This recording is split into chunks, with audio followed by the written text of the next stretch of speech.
Kalau kita membahas sejarah politik dan ekonomi di Indonesia, ada satu nama yang selalu muncul dan identik dengan era Orde Baru, yaitu keluarga Cendana. Nama ini muncul karena keluarga Presiden Soeharto tinggal di Jalan Cendana nomor 8, Menteng, Jakarta Pusat. Sekilas tidak ada yang aneh, karena itu hanya nama jalan biasa. Tetapi karena orang zaman dulu tidak berani menyebut langsung nama presiden, mereka memilih untuk menyebut sebagai keluarga Cendana. Kebiasaan ini pun terus berlanjut hingga saat ini. Sebagian orang berpendapat bahwa gaya pemerintah Soeharto bersifat diktator. Oleh karena itu, tidak heran jika keluarga Cendana memiliki pengaruh besar di berbagai sektor, mulai dari ekonomi, politik, hingga media. Salah satu buktinya adalah bisnis yang dimiliki oleh Mbak Tutut Soeharto, yang meliputi pembangunan tol, konstruksi, energi listrik, dan masih banyak lagi. Kekayaan yang dimiliki oleh Tutut Soeharto bisa diperkirakan mencapai 9 triliun rupiah. Itu baru satu orang, belum lagi anak-anak Soeharto yang lainnya. Seperti yang kita ketahui, Soeharto memiliki 6 anak dan masing-masing mereka memiliki bisnis besar dengan omset mencapai triliunan rupiah di era 90-an. Tidak heran jika Soeharto pernah dinobatkan sebagai salah satu orang terkaya di dunia pada tahun 1998, yang pada waktu itu krisis moneter sedang melanda, namun kekayaan keluarga Soeharto diperkirakan lebih dari 30 miliar US dollar. Bisa dibayangkan seberapa besar kekayaan mereka saat ini, apalagi dengan koneksi yang mereka miliki dengan konglomerat besar.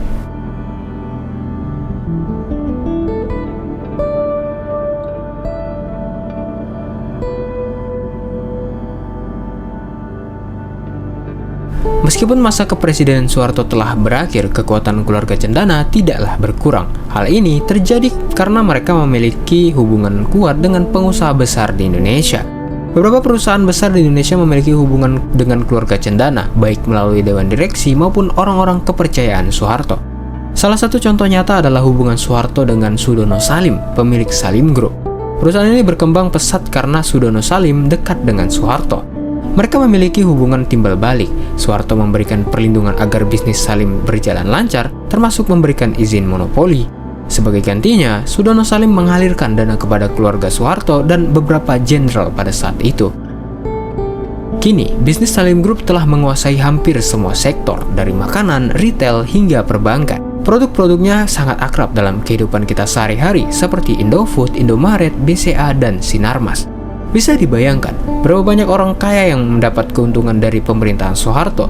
Bahkan, beberapa orang terkaya di Indonesia saat ini bisa jadi merupakan hasil dari sistem yang dibangun Soeharto selama 32 tahun kepemimpinannya. Bisnis yang memiliki keterkaitan dengan keluarga Cendana masih terus dijaga oleh pemerintah. Siapapun presidennya, dengan kekayaan yang melimpah, mereka mampu mempengaruhi kebijakan pemerintah.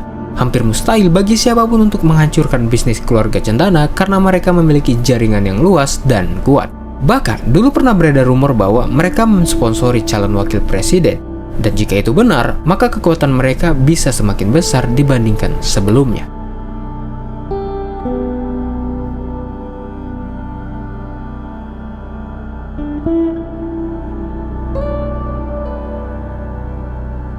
Salah satu faktor yang membuat keluarga Cendana memiliki kekuatan besar adalah hierarki yang telah mereka bangun. Mereka dikenal sebagai keluarga yang kebal hukum. Contohnya adalah Tommy Soeharto yang pernah terlibat berbagai kasus hukum di Indonesia, mulai dari suap, bisnis ilegal, kepemilikan senjata api, hingga kabur dari hukuman.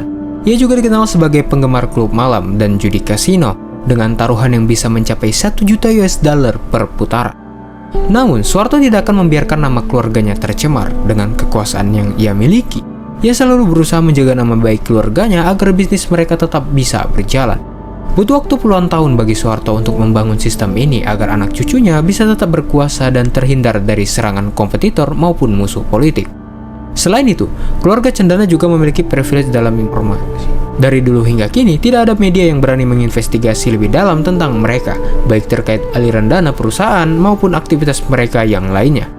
Hal ini berbeda dengan keluarga Jokowi yang sering dikritik dan diberitakan secara terbuka di media. Pada zaman Soeharto, ribuan orang yang berani mengkritik bisa hilang tanpa jejak.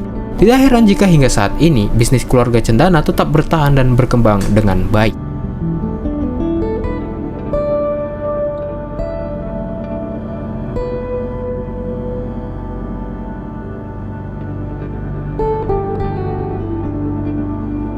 Dari pembahasan di atas, kita bisa melihat bahwa keluarga Cendana menunjukkan bahwa memiliki jabatan dan kekayaan yang besar di Indonesia memungkinkan seseorang untuk berkuasa lebih lama dibandingkan masa kepemimpinan politik itu sendiri.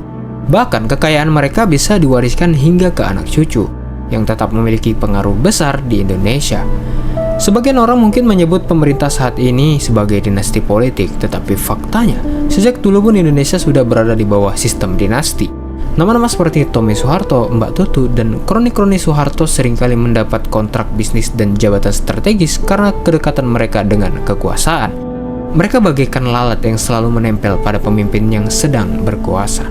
Namun, di sisi lain, kita juga harus mengakui bahwa keluarga Cendana tidak hanya bergantung pada privilege yang diberikan Soeharto. Mereka memiliki strategi bisnis yang cerdas dan selalu mencari cara untuk mendapatkan koneksi yang kuat dengan berbagai pihak, baik swasta maupun pemerintah. Itulah sebabnya, meskipun zaman berubah dan pemimpin berganti, bisnis mereka tetap berjalan bahkan semakin berkembang. Dengan harta yang mencapai triliunan rupiah dan jaringan bisnis yang luas, mereka mampu mempertahankan kekayaan mereka hingga saat ini. Tidak mudah untuk mengolah kekayaan sebesar itu agar tetap berkembang dan tidak habis dalam waktu singkat. Coba bayangkan, jika seseorang diberikan uang triliunan rupiah secara tiba-tiba, belum tentu ia bisa mempertahankan hingga diwariskan ke generasi berikutnya. Meskipun demikian, cara keluarga Cendana mempertahankan kekuasaannya seringkali dianggap tidak adil. Mereka menggunakan segala cara untuk tetap berkuasa, bahkan jika harus menekan pihak lain. Hal ini menjadi tantangan besar bagi Indonesia.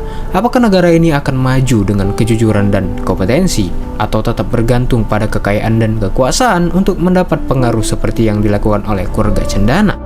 Jawabannya ada di tangan kita semua.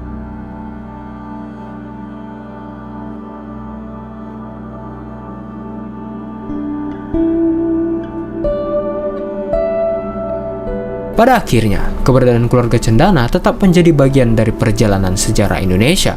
Kita bisa belajar dari mereka tentang bagaimana kekuasaan dan kekayaan dapat digunakan untuk mempertahankan dominasi dalam berbagai sektor. Namun kita juga harus lebih kritis dalam melihat bagaimana dinasti seperti ini mempengaruhi masa depan negara.